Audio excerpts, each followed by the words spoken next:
biggest secret is simply exhaustive training of their minds and bodies. No magic involved. The Shaolin monks' main weapons are their hands. They subject these to some harsh training. To develop incredible endurance, they punch ice-cold water until they can't feel their hands anymore.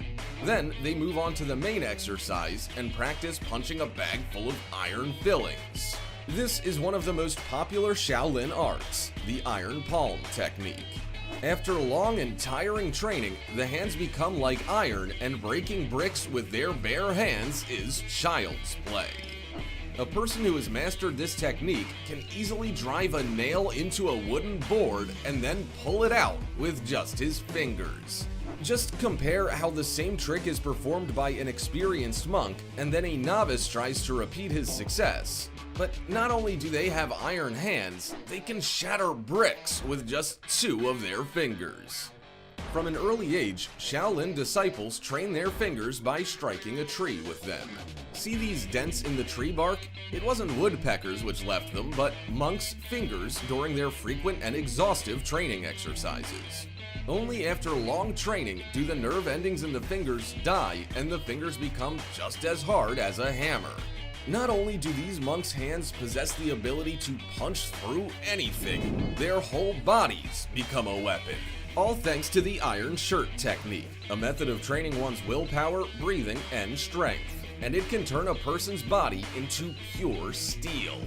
During training, the monks hit one another with such force that they practically punch right through the muscles, thereby tempering them and making them stronger.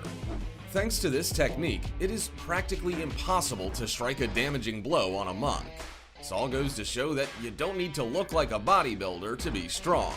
This guy isn't all muscle, but watch a stick shatter as it hits his steel abs.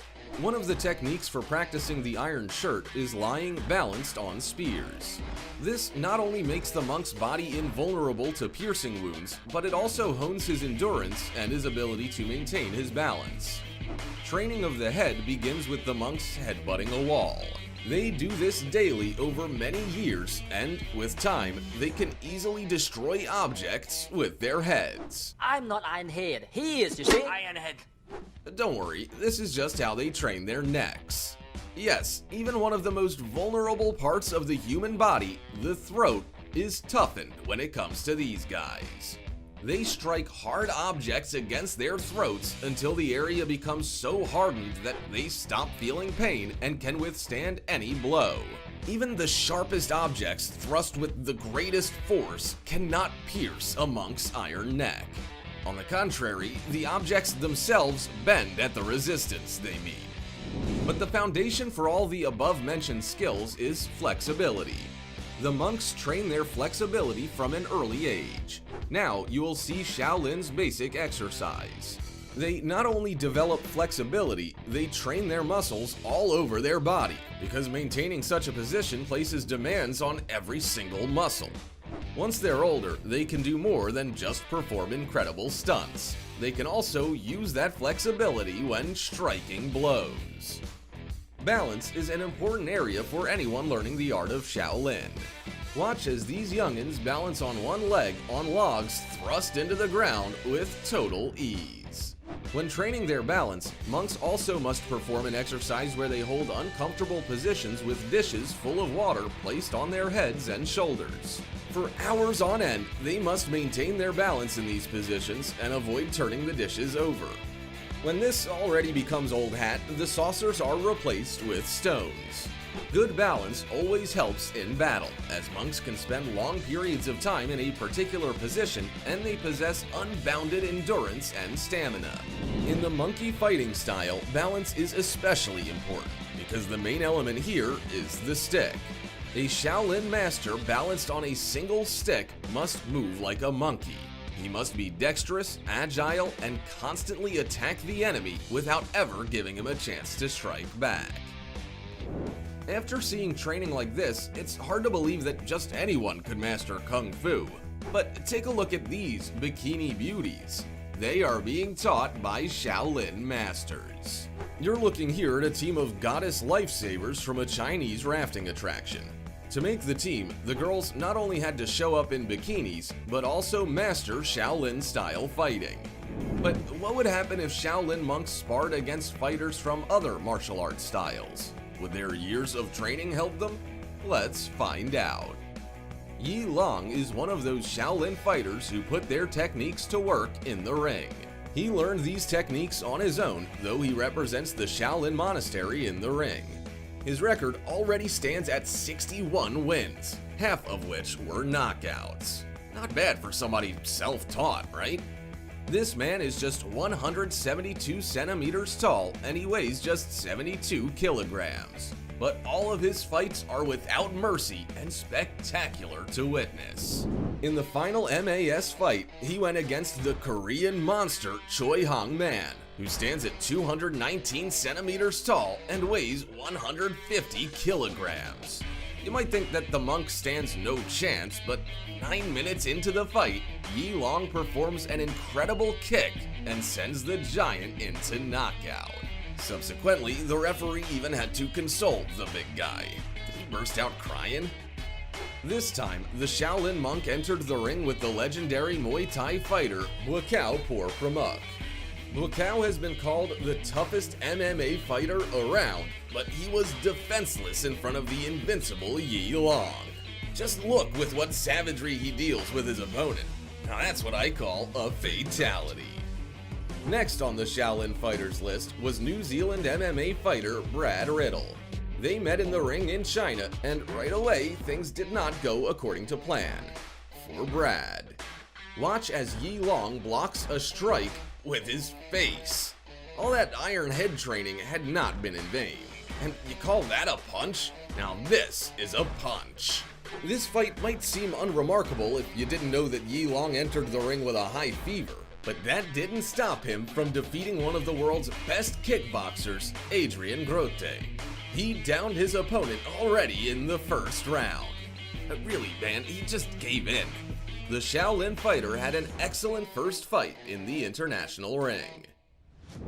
Would you like to be like this too? It is possible to become a Shaolin monk, but it's not easy. First, you need to become a novice at the Shaolin monastery. Every day, you'll wake up at 5 a.m. regardless of the weather, and then take part in 2 hours of group meditation.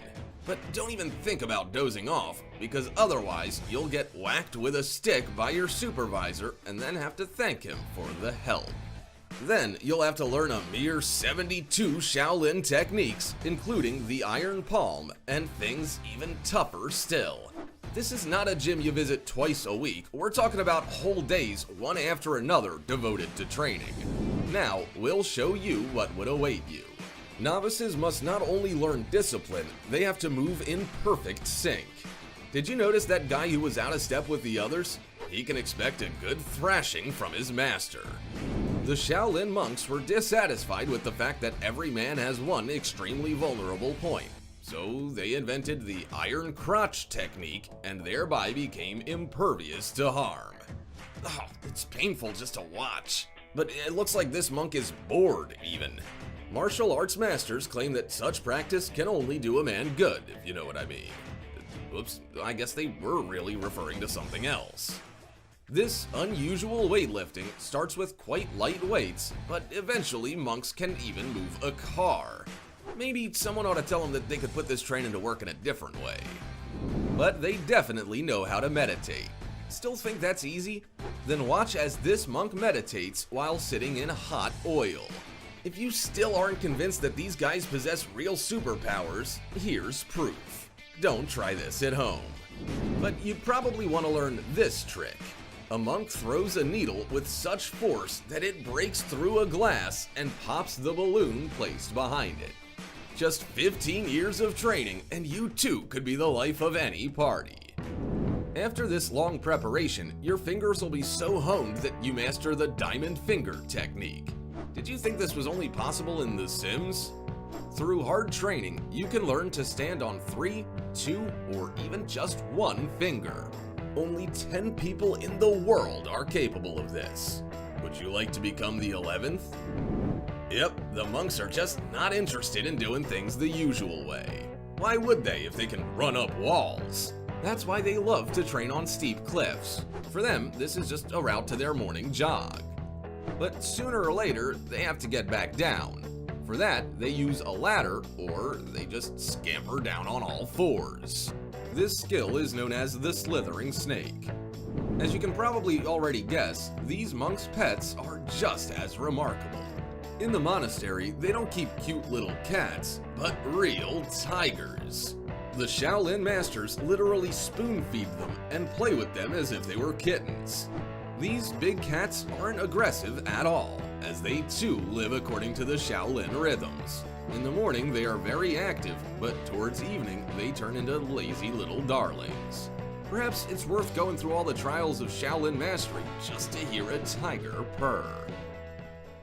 Well now, do you already have a favorite technique of your own? Write about it in the comments. They say that the first step towards mastering the iron finger is clicking the like button. Just try it.